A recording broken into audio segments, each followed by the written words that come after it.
కలుగునుగాక.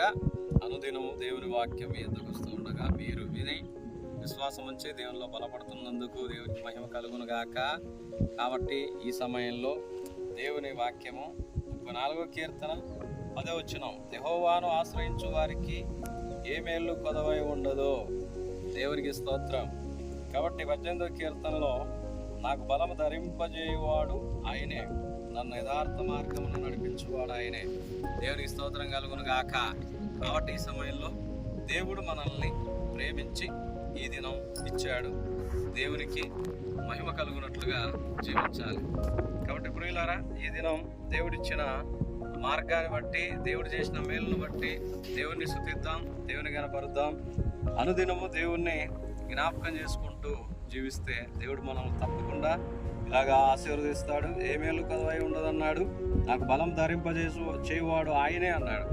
కాబట్టి 18వ కీర్తన 32వ వచనంలో ఆ మాట రాయబడి ఉంది, నాకు బలము ధరింపజేయువాడు ఆయనే, నన్ను యథార్థ మార్గమును నడిపించువాడు ఆయనే. దేవుని వాక్యం మీ అందరి వెనుకలో దీవించును గాక. ప్రార్థన. ప్రేమగల తండ్రి, నీకు స్తోత్రం. ఉదయకాలమున దీవించండి ఆయన. వాక్యం వింటున్న నీ బిడ్డలందరినీ బలపరచమని ప్రభావాన్ని గాయపడిన హస్తాలకు అప్పగించుకుంటూ యేసుక్రీస్తు ఘనమైన నామంలో ప్రార్థన చేసి వేడుకుంటున్నాము తండ్రి, ఆమేన్. మంచిది. చూడండి, అనేకులు పంపించండి, దేవుని మహిమపరచండి. దేవుడు మిమ్మల్ని మీ కుటుంబాలను దీవించును గాక. అందరికీ వందనాలు.